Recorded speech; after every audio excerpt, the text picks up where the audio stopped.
Mari kita masuk dalam firman Tuhan. Firman Tuhan hari ini mengenai perlombaan anak-anak Tuhan dan juga mengenai kasih Tuhan kepada anak-anak Tuhan, di mana Tuhan mau kita ini semua bertumbuh, berbuah dan sampai kepada maksud Tuhan. Oleh sebab itu Tuhan mau mengajari kita, menegurkan kita kalau kita masih terus mempertahankan dosa di dalam hidup kita. Mari kita dengarkan firman Tuhan ini, dan kiranya Roh Kudus menghidupkan firman-Nya. Pengertian kita bertambah-tambah, kita disegarkan, dan kita mau menjadi pelaku-pelaku firman Tuhan. Karena Tuhan sangat mengasihi kita. Tuhan mempunyai maksud yang indah dalam kita. Dan Tuhan tidak mau panggilannya itu gagal dalam hidup kita. Sebab Tuhan tidak mau pengorbanan yang diberikan Tuhan bagi kita itu menjadi sia-sia. Tuhan tidak mau korban darahnya yang mahal itu sia-sia. Oleh sebab itu Roh Kudus memimpinkan kita pada segala kebenaran. Dan kalau kita saudaraku mengeraskan hati dan tidak mau masuk dalam kesucian Tuhan, maka disiplin daripada Tuhan akan berlaku bagi kita. Saya membacakan dalam Ibrani pasal 12, kita sama-sama membaca ayat 1 sampai 11. 1 sampai 11. Ibrani pasal 12 ayat 1 sampai 11. Bukalah Alkitab saudara. Kita akan membacanya bersama-sama. Ibrani 12 ayat 1 sampai 11. Mari kita baca. Memang kita mempunyai banyak saksi bagaikan awan yang mengelilingi kita. Mari kita baca. Semua membaca. Ibrani 12. Ibrani 12 mulai ayat 1. Karena kita mempunyai banyak saksi bagaikan awan yang mengelilingi kita, marilah kita menanggalkan semua beban dan dosa yang begitu merintangi kita dan berlomba dengan tekun dalam perlombaan yang diwajibkan bagi kita. Marilah kita melakukannya dengan mata yang tertuju kepada Yesus yang memimpin kita dalam iman dan yang membawa iman kita itu kepada kesempurnaan, yang dengan mengabaikan kehinaan tekun memikul salib, ganti sukacita yang disediakan bagi Dia yang sekarang duduk di sebelah kanan tahta Allah. Ingatlah selalu akan Dia yang tekun menanggung bantahan yang sehebat itu terhadap dirinya dari pihak orang-orang berdosa, supaya jangan kamu menjadi lemah dan putus asa. Dalam pergumulan kamu melawan dosa, kamu belum sampai mencucurkan darah. Dan sudah lupakah kamu akan nasihat yang berbicara kepada kamu seperti kepada anak-anak? Hai anak-anakku, janganlah anggap enteng didikan Tuhan, dan janganlah putus asa apabila engkau diperingatkannya. Karena Tuhan menghajar orang-orang yang dikasihinya, dan Dia menyesah orang yang diakuinya sebagai anak. Jika kamu harus menanggung ganjaran, Allah memperlakukan kamu seperti anak. Di manakah terdapat anak yang tidak diajar oleh ayahnya? Tetapi jikalau kamu bebas dari ganjaran yang harus diterima setiap orang, maka kamu bukanlah anak, tetapi anak-anak gampang. Selanjutnya dari ayah kita yang sebenarnya kita beroleh ganjaran, yang mereka kita hormati. Dan bukankah kita harus lebih taat kepada Bapa segala roh, supaya kita boleh hidup? Sebab mereka mendidik kita dalam waktu yang pendek, sesuai dengan apa yang mereka anggap baik. Tetapi Dia menghajar kita untuk kebaikan kita, supaya kita beroleh bagian dalam kekudusannya. Memang tiap-tiap ganjaran pada waktu Ia diberikan tidak mendatangkan sukacita, tetapi duka cita. Tapi kemudian Ia menghasilkan buah kebenaran yang memberikan damai kepada mereka yang dilatih olehnya. Sampai di sini, saudara, di sini dikatakan kita mempunyai begitu banyak saksi yang menyaksikan kita sebagai awan yang mengelilingi kita. Marilah kita menanggalkan semua beban, dosa, dan dosa yang merintangi kita, dan berlomba dengan tekun dalam perlombaan yang diwajibkan bagi kita. Jadi semua anak-anak Tuhan berlomba.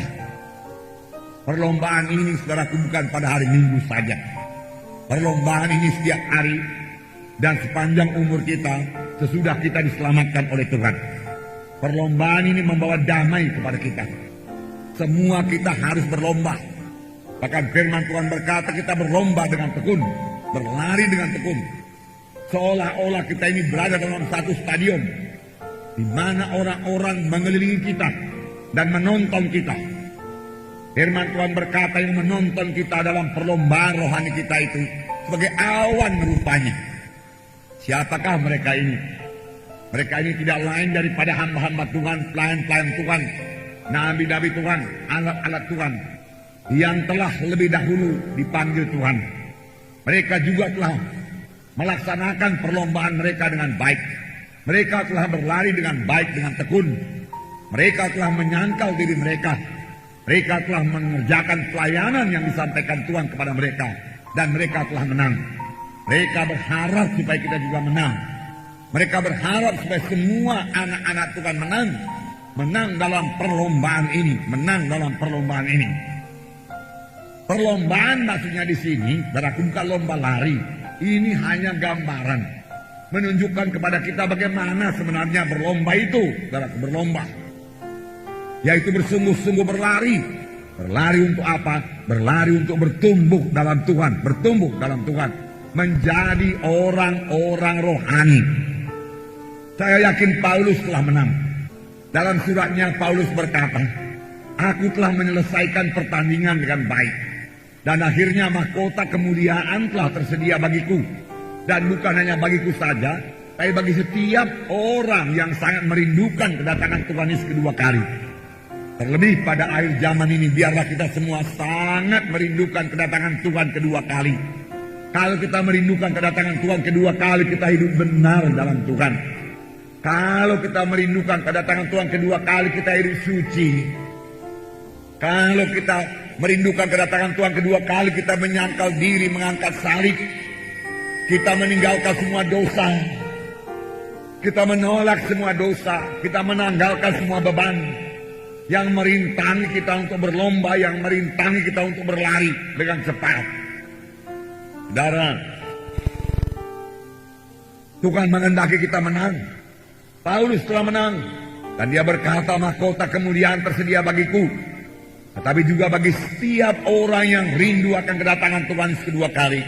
Inilah pengharapan orang Kristen. Yesus akan datang kedua kali. Di mana nanti kita terangkat berjumpa dengan Tuhan di tengah-tengah awan-awan. Tetapi biarlah kita pastikan sungguh-sungguh, kalau Tuhan Yesus datang kedua kali, kita ikut terangkat dan bertemu dengan Tuhan di awan-awan. Ini hanya bisa terjadi kalau kita hidup benar, hidup suci dalam Roh Kudus, menolak semua dosa dan berlomba dan bertumbuh dalam Tuhan. Tuhan menghendaki anak-anaknya bertumbuh. Pada waktu kita lahir baru, kita bayi-bayi rohani. Tetapi Tuhan tidak menghendaki bayi-bayi rohani tetap bayi-bayi rohani. Oleh sebab itu firman Tuhan berkata, sesudah kamu berdamai di sini, rindulah, makanlah, minumlah susu yang sejati, yaitu firman Tuhan yang murni, sejati, tidak dicampur dengan pendapat manusia, falsafah dunia ini, yang olehnya kamu bertumbuh dengan baik, menjadi dewasa. Ini kehendak Tuhan. Satu sidang, yaitu sidang Korintus, ditegurkan Rasul Paulus. Apakah kekurangan sidang Korintus? Dalam sidang Korintus banyak tanda ajaib, tanda mujizat. Juga karunia-karunia roh bekerja dalam sidang Korintus. Mereka bisa bernubuat, mereka berbahasa roh.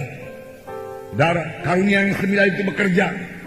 Tetapi Paulus berkata, aku tidak bisa bicara kepadamu sebagai orang rohani, tetapi kepada orang yang masih dalam tabiat duniawi. Engkau bukan Kristen rohani, engkau Kristen yang masih duniawi. Jadi rupanya setelah lahir baru, kita ini bisa menjadi orang Kristen yang duniawi, dengan pikiran duniawi, dengan keinginan-keinginan duniawi, ya, belum memiliki pikiran yang rohani, belum jadi orang rohani.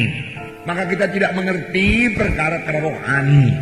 Dan Paulus mengeluh kepada mereka, aku tidak bisa menerangkan kepadamu perkara-perkara rohani, karena kamu masih dalam tabiat duniawi, Kristen duniawi.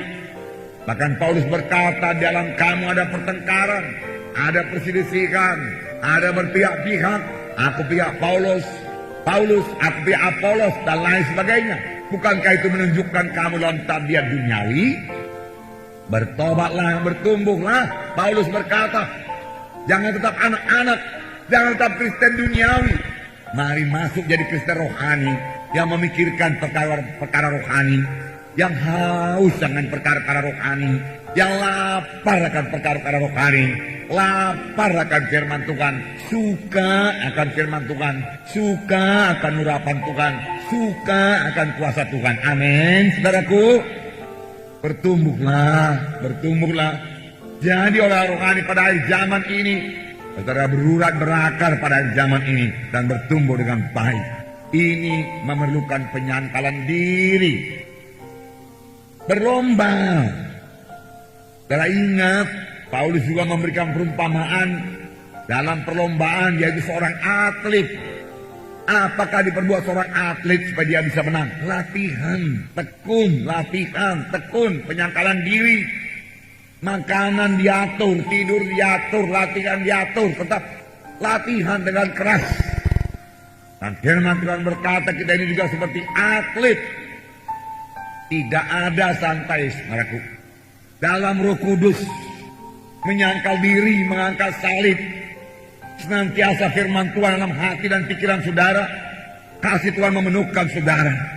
Inilah perlombaan dalam Tuhan, saudaraku, perlombaan dalam Tuhan. Jaga kondisi rohani saudara. Tetap suci, amin. Suci, ya. Menolak semua kehendak daging, mematikan kehendak daging, amin. Dalam mengasihi Tuhan, mengasihi jiwa-jiwa, amin. Dalam damai Tuhan yang merupakan barometer kita. Jangan hilang damai sukacita Tuhan. Amin. Miliki pikiran rohani. Haleluya. Inilah berlomba dalam Tuhan. Miliki pikiran rohani. Ini berlomba dalam Tuhan. Nah, apa kita berbuat supaya menang?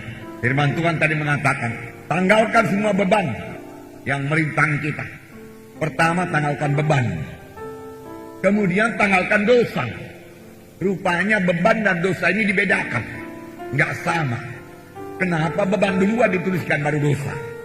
Tanggalkan semua beban dan dosa yang begitu merintangi kita. Seorang pelari lomba, saudaraku. Dia mau memakai pakaian yang seringan-ringannya. Sepatu yang seringan-ringannya. Dia akan tidak pernah mau membawa beban 1 kilo untuk berlari. Supaya menang. Tidak. Dia tidak mau bawa beban. Firman Tuhan juga berkata, tanggalkan beban. Sepatu seringan-ringannya. Pada waktu saya masih di Amerika, saudaraku, saya membeli satu sepatu. Sepatu jogging, sepatu lari. Saya sangat bersyukur Tuhan pimpin saya beroleh sepatu yang baik dengan harga sale. Sale artinya, saudaraku, harga diskon. Harga murah, kira-kira. Saudaraku, saya beli dengan harga 20% saja. Ya.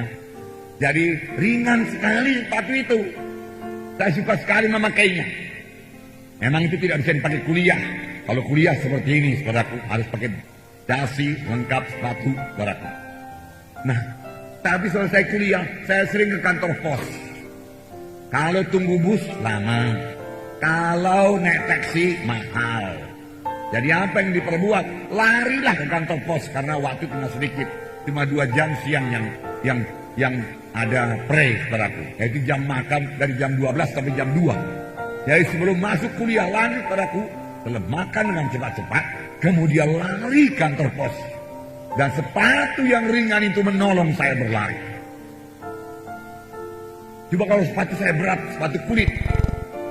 Sebab di sana di kantor posnya nggak boleh saudaraku berdesak-desakan. Satu orang aja di muka kasir itu, saudara. Kalau orang itu banyak pula ceritanya, banyak pula suratnya, mau kirim kemari, mau kirim ke sana, saudaraku, beri perangko lagi segala macam. Wah, makan waktu, kita harus sabar menunggu di belakang. Jadi sepanjang jalan pun berdoalah supaya nanti jangan banyak orang. Kalau sampai di kantor pos, mana sudah 1,5 kilometer kira-kira, saudara, kelihatan masih banyak orang, 20 orang antri, pulang saja, takkan siap itu, saudaraku. Balik lagi, lari lagi, pulang, lari lagi. Masuk lagi kuliah. Dan sepatu yang ringan itu menolong. Kalau sepatunya berat, barangkali kaki saya bisa lecet. Ini perlombaan, amin saudaraku. Pakai seringan-ringannya, jangan bawa beban. Jangan bawa beban. Nah, beban. Nah, sekarang beban itu apa sih? Beban dalam perlombaan itu apa? Apa besi sekilo? Bukan. Saudaraku. Buangkan semua beban. Pakai yang seringan-ringannya. Dan fit pakaian itu. Ya, yang layaklah pakaian itu. Jangan pula kita berlari, saudaraku, pakai sarung. Saudaraku, kelepak. Nggak bisa menang. Saudara. Ya, jadi berlari dengan seringan-ringannya. Ya, apakah beban rohani anak-anak Tuhan yang menghalangi dia berlomba? Satu, hidup yang tidak teratur. Bangunnya suka hati, tidurnya suka hati. Jam berdoanya suka hatinya, kadang-kadang berdoa, kadang-kadang nggak berdoa. Ini hidup rohani yang tidak teratur. Rasanya dia bisa santai dengan begitu, tetapi rohaninya nggak santai, nggak damai. Mari disiplin diri kita, amin. Jadi hidup dengan teratur, ya, hidup, ya, dengan teratur, saudaraku, ya. Miliki penyangkalan diri. Siapa mau mengikut aku, firman Tuhan berkata, dia harus menyangkal dirinya. Sebenarnya tubuh ini mau tidur, tapi Roh Kudus berkata mau berdoa. Sangkal diri, masuk dalam doa, itu membawa saudara kepada kemenangan. Badan ini, daging ini, berdoa 10 menit, dia mau berhenti. Saudaraku, ya. Tadi semalam, saudaraku, saya lawan dia, saudaraku. Ya, daging, saudaraku, menggoda saya untuk berhenti berdoa dengan mengatakan banyak yang kau kerjakan, ini itu. Saya katakan, diam setan, jangan bicara. Kalau bicara lagi, saya tambahi doa saya 1 jam lagi. Lalu saya berdoa 2 jam semalam, saudaraku. Yang siang, saudaraku. Benar-benar setannya pergi, saudaraku. Dan habis berdoa saya pun disegarkan, dikuatkan, saudaraku. Firman Tuhan jadi hidup, Roh Kudus mengalir, saya disegarkan. Amin. Jangan mau dengar suara setan, saudara. Yang memakai daging ini, saudara. Ya. Dan juga ada yang lain. Beban berat. Kebanyakan nonton TV, nonton film-film silap, nonton film-film kekerasan, nonton film-film hantu. Yang bukan hanya saudaraku menumpulkan rohaninya, tetapi bisa sekaligus mengundang setan masuk dalam hatinya. Karena bisa-bisa habis nonton film setan, setannya pun saudaraku coba-coba masuk saudaraku dalam rumah. Hati-hati, saudaraku. Hati-hati. Ya, amin. Betulkah ini saudaraku? Betul. Ada anak-anak saudaraku yang dahulu saya doakan di Jakarta ketakutan. Kenapa? Karena baca komik-komik setan, nonton film-film setan. Lama-lama di dalam kamar sendiri pun tidak berani, mati lampu pun tidak berani. Takut ada setan. Suruh kamar mandi gak berani, takut ada setan. Saya kasih sama dia firman Tuhan, kemudian saya letakkan tangan saudara dalam nama Yesus. Bahkan sesudah dia sekolah SMP, saudaraku, dia masih ingat bahwa saya berdoa bagi dia. Juga mulai saat itu dia mulai berani. Amin, saudara. Nah, firman Tuhan sangat berkuasa, saudaraku. Ya. Kebanyakan saudaraku baca koran, kebanyakan baca majalah, kebanyakan baca cerita-cerita dunia ini, kebanyakan baca cerpen-cerpen. Saya rasa ini nggak usah kebanyakan, saudaraku. Nggak usah pun dibaca sama sekali. Amin. Kalau yang namanya cerpen itu apa masih tertarik kita ini? Saya nggak tertarik sama sekali, saudaraku. Kalau yang namanya lagu dangdut, lagu dunia ini apa masih bisa saya nikmati? Saya nggak bisa menikmati lagi, saudaraku. Pusing telinga saya mendengarnya, saudaraku.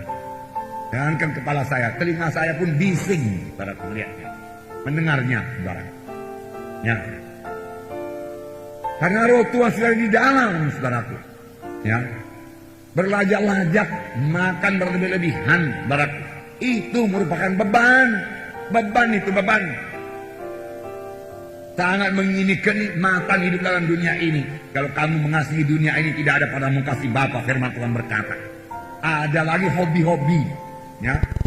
Ya, ada hobinya anjing lah, saudaraku. Enggak salah piara anjing, saudaraku. Ya, sekali-sekali boleh saudara belai dia, saudaraku. Ya, tetapi jangan pula terus menerus, saudaraku, soal anjing yang dimandikan, yang disampo, yang disisir, yang dimakan, saudaraku. Waduh, saudara, itu sudah ke situ pikiran kita itu merupakan beban. Ada yang pelihara burung, saudaraku. Ya, dia pikir burung itu bisa bicara seperti manusia. Bukan, dia yang bicara seperti burung, bersiul seperti burung, saudara. Begitu yang saya lihat biasanya, saudaraku. Ya, dia pikir burung itu akan meniru dia bicara. Tidak, dia yang jadi seperti burung, saudaraku. Hanya tidak bisa terbang, saudaraku. Banyak yang suka itu, saudaraku. Tidak salah piara burung, silakan pelihara sewajarnya. Jangan ke situ pikiran kita, saudaraku, banyak kali menyita pikiran kita sampai tidak ada tempat bagi perkara rohani. Nah, dia main catur, saudaraku. Main catur. Saya syukurlah nggak pandai main catur. Permulaan main catur saya selalu kalah, saudaraku. Diajari kawan, ini jalannya begini, kuda jalannya begini, saudara, benteng begini. Oh, saudaraku, semua dikasih tahu sama saya. Lalu mulai pertandingan, saya kalah. Panas hati saya. Sekali lagi, tanding lagi, main lagi, kalah lagi, saudaraku.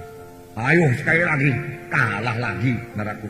Ayo sekali lagi. Saya mulai tahu ini, saya pikir, mulai saya dapat ini, saya kuasai, kalah lagi. Malamnya saudara tahu, saya mimpi main catur, saudaraku, malamnya. Saudara. Iya, saudara. Begitu rupanya masuk dalam hati saya. Oh Tuhan, saya bilang, waktu itu 12 saya selamat, saudaraku. Saya singgah-singgah dia selama diajar orang itu catur, saudara. Waduh, saya pikir firman Tuhan aja gak begini lengket dalam pikiran saya pikir. Ini catur sampai saya mimpi-mimpikan. Ampuni saya, Tuhan, ampuni. Dan sampai mulai saya gak mau lagi, saudara, main catur. Amin. Ya, itu hobi-hobi, saudara, hobi. Saya gak mau terikat, saudara, gak mau terikat, saudaraku. Ya, kurang sungguh-sungguh dalam melayani Tuhan, dalam pengikutan kepada Tuhan, itu merupakan beban. Kurang sungguh-sungguh kebaktian KKS, kurang sungguh-sungguh kebaktian minggu, kurang sungguh-sungguh melayani, saudara, itu merupakan beban, saudaraku. Buangkan semua, firman Tuhan berkata. Sebenarnya, saudaraku, dan juga satu lagi saya mau kasih tahu kepada saudara muda-mudi, saudaraku, pacaran, saudara. Jadi kalau saudara bertanya, kalau begitu muda-mudi nggak boleh pacaran, boleh, saudaraku. Pertama, cek dulu umur saudara, pantas sampai enggak udah pacaran orang. Untuk pacaran 15 tahun, 16 tahun pacaran apa namanya itu, saudara. Ya, saudara. Ya, itu hanya kehendak daging saja itu, kehendak daging. Belum tahu cinta itu, cintrong yang tahu, saudaraku.